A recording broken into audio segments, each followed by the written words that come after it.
प्रिय छात्रों, मैं अजित कुमार सिंह CBS क्लासेस से एक बार फिर कक्षा 10 हिंदी की व्याख्या के लिए उपस्थित हूँ। आज हम रसखान जी द्वारा रचित सवैया का अध्ययन करेंगे।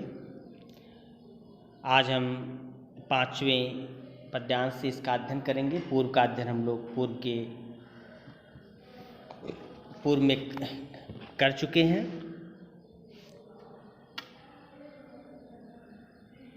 कान भये बस बांसुरी की, अब कौन सखी हमको चाहिए।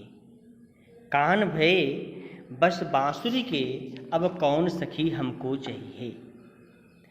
प्रस्तुत पद में गोपियाँ जो है श्री कृष्ण की बांसुरी से बहुत जलन रखती हैं, क्योंकि श्री कृष्ण हमेशा बांसुरी के ही साथ रहती हैं और गोपियाँ जो है बांसुरी से बहुत नाराज़ हैं। उसी का वर्णन यहाँ पे रसखान जी ने किया है।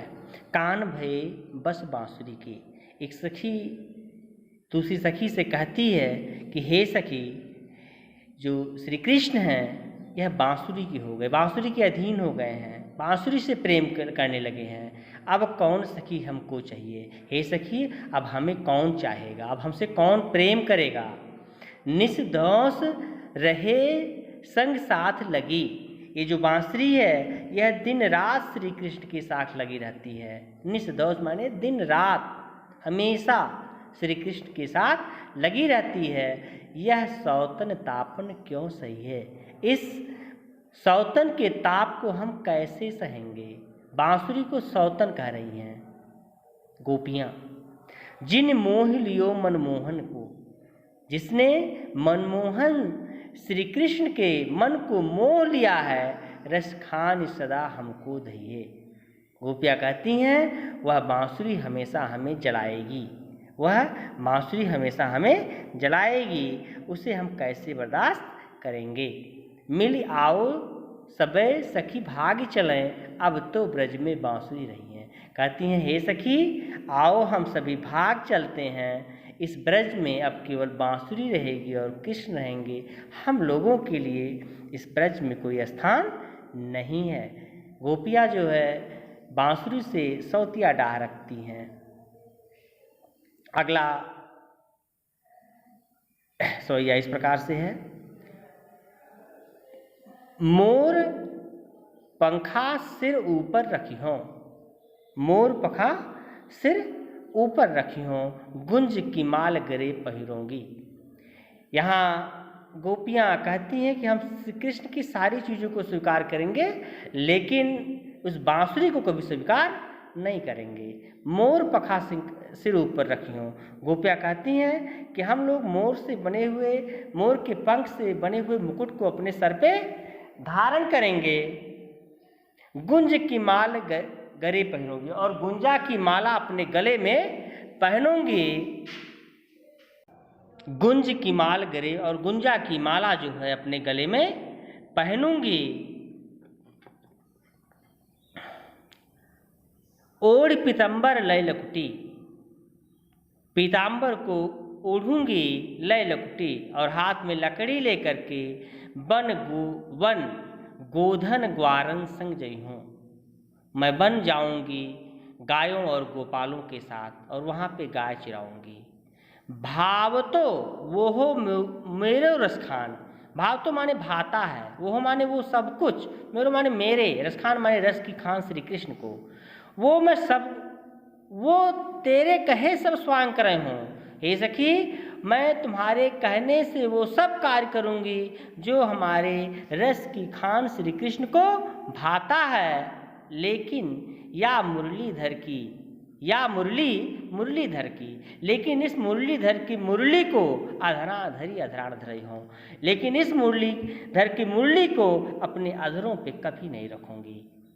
एक गोपिका अपनी सखी से कह रही है, मोर पंखा से ऊपर रखी हूँ, मैं मोर के पंख से बने हुए मुकुट को सर पे धारण करूँगी, गुंज की माल गले पहनूंगी और गुंजा की माला गले में धारण करूँगी। ओढ़ पीताम्बर लय लुकुटी बनगोधन ग्वारन संग फिरूंगी, और पीताम्बर को ओढ़ करके हाथ में लकीर लेकर के, डंडा लेकर के ग्वाल बालों के साथ जो है वन को जाऊँगी और गाँव को चराऊँगी।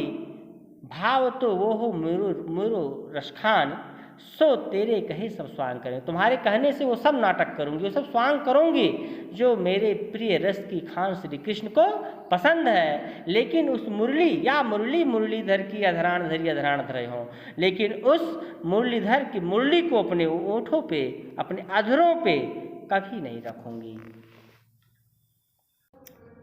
अब हम कवित्व का अध्ययन करेंगे जो एक आपके कोर्स में है।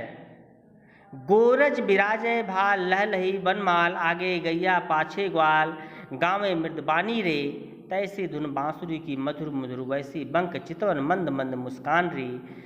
कदम विपट के निकट तटनी के तट, अटा चढ़ चाह पीट पट फहरानी रे। रस बरसावें तन तपन बुझावें, नैन प्राणन रिझावें वह आवे रस खानी। यहाँ श्री कृष्ण के वन से वापस लौटने का बड़ा सुंदर चित्रण रसखान जी ने किया है।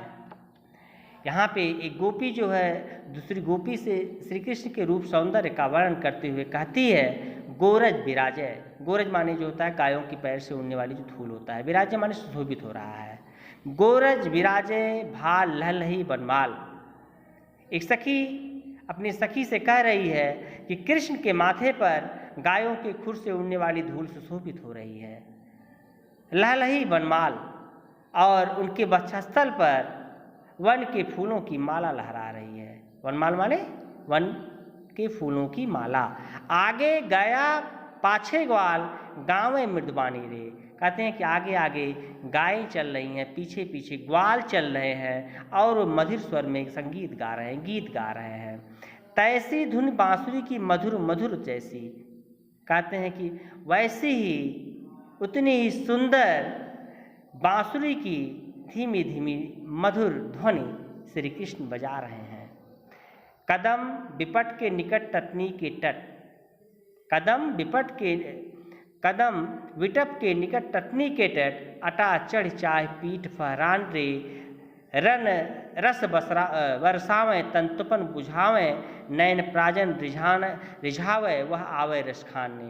एक सखी कह रही है कि हे सखी इधर आओ, रस को बरसाता हुआ, तन की तपन को बुझाता हुआ, प्राणों को रिझाता हुआ वह रस की खान श्री कृष्ण जो है कदम के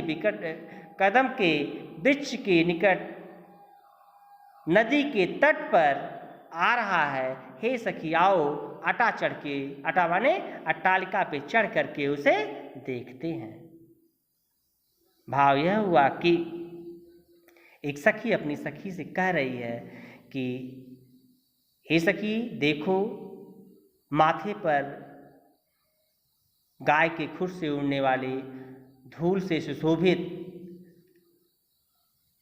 गले में वन की माला धारण किए हुए, आगे गैया पीछे ग्वाल, आगे आगे गायें चल रही हैं, पीछे पीछे ग्वाल चल रहे हैं और गावें, और इसके बाद मीठी धुन में गा रहे हैं। तैसी धुन बांसुरी की मधुर मधुर, और वैसी ही बांसुरी की मधुर मधुर धुन को बजाते हुए बंक चितवन, कहते हैं बंक चितवन माने, बंक माने होता है सुंदर, चितवन माने होता है तिरछे नेत्रों वाला। तिरछे नेत्रों वाले श्री कृष्ण मंद मंद मुस्काते हुए कदम के विटप के निकट तटनी के तट, कदम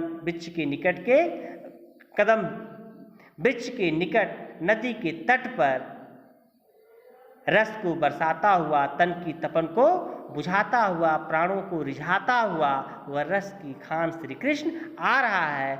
आओ अटा पर चढ़ करके, अट्टालिका पर चढ़ करके कदम के वृक्ष के निकट यमुना के किनारे श्री कृष्ण के इस दृश्य को देखते हैं। ओके, धन्यवाद। आज की व्याख्या इतनी ही।